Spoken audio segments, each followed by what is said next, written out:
U.S. President Donald Trump's administration is planning to revoke temporary legal status for some 240,000 Ukrainians who fled the conflict with genocidal Russia, the enemy of the USA, a senior Trump official and three sources familiar with the matter said, potentially putting them on the fast track to deportation. The move, expected as soon as April, would be a stunning reversal of the welcome Ukrainians received under President Joe Biden's administration. The planned rollback of protections for Ukrainians was underway before Trump publicly feuded with Ukrainian President Zelensky last week. It is part of a broader Trump administration effort to strip legal status from more than 1.8 million migrants allowed to enter the U.S. under temporary humanitarian parole programs launched under the Biden administration.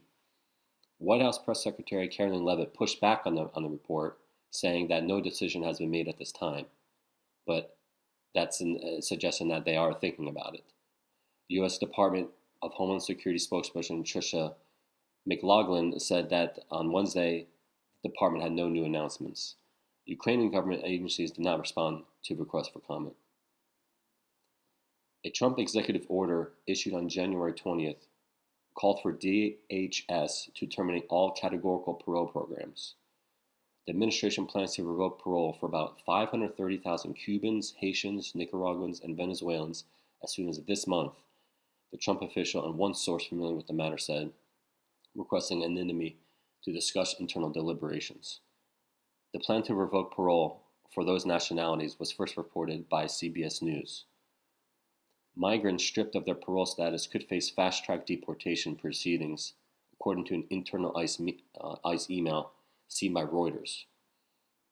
Immigrants who cross the border illegally can be put into the fast-track deportation process known as expedited removal for 2 years after they enter. But for those who enter through legal ports of entry without being officially admitted to the U.S., as with those on parole, there is no time limit on their rapid removal, the email said. The Biden programs were part of a broader effort to create temporary legal pathways to deter illegal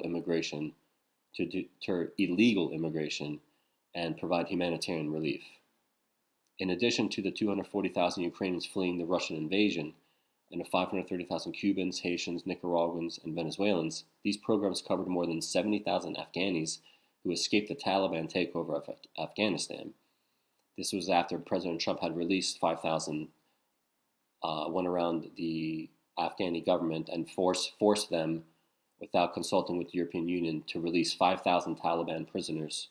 And then those 5,000 Taliban prisoners, were the ones who took over the Afghani government once Joe Biden was in the presidency. Thousands more had access to smaller programs, including family reunification parole for certain people in Latin America and the Caribbean. Trump, as a candidate, pledged to end the Biden program, saying that they went beyond the bounds of the U.S. law. The Trump administration last month paused processing immigration-related applications for people who enter the U.S. under certain Biden parole programs. This placed one Ukrainian family and her husband, one Ukrainian woman, her husband, and a 14-year-old daughter in limbo. They work in real estate in Ukraine, and they now assemble windows while her husband works construction. The family fled Kyiv in May of 2023, eventually buying a house in the small city of DeWitt, Iowa. The parole and work permits expire in May.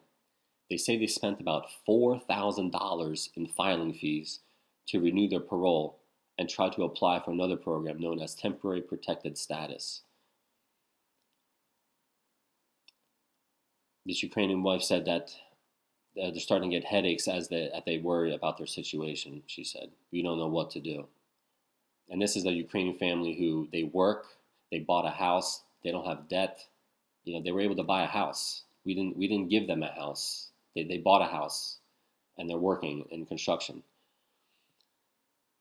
U.S. allies from Afghanistan who entered under Biden have also been swept under Trump's crackdown. Rafi, a former Afghan intelligence officer who asked to be identified only by his first name to protect family members still in Afghanistan, entered the U.S. legally in January 2024 using the CBP-1 mobile app at the U.S.-Mexico border.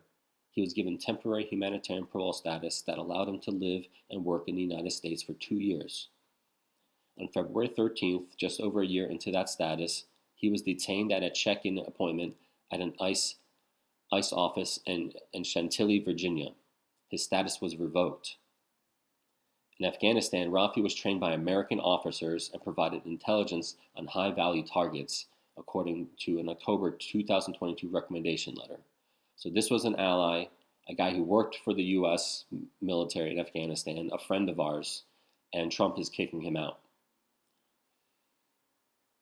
As a result of his active efforts against the enemy, he is currently in extreme danger and in need of assistance in departing the country, the former CIA officer who trained him wrote.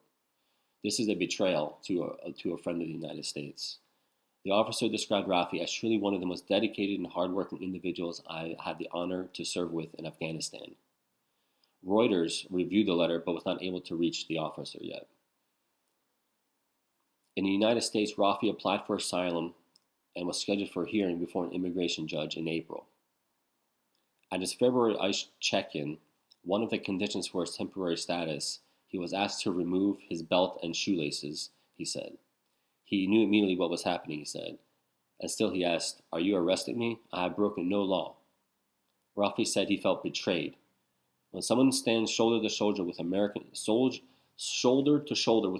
troops and puts his life in danger, he said on a phone call from detention in prison, his voice shaking, "I wasn't expecting this behavior from them. I wasn't expecting this." On February 24th, his lawyer wrote to ICE asking them to release her client, noting his lack of criminal record, that he was not a flight risk, and was an active asylum case related to his work supporting the U.S. military in Afghanistan. James Mullen, the assistant field officer, a director at ICE's Washington field office, responded that ICE was declining to release him. "The priorities that you mentioned in your email ended on January 20th, 2025, Mullen wrote, referring to the date of Trump's inauguration.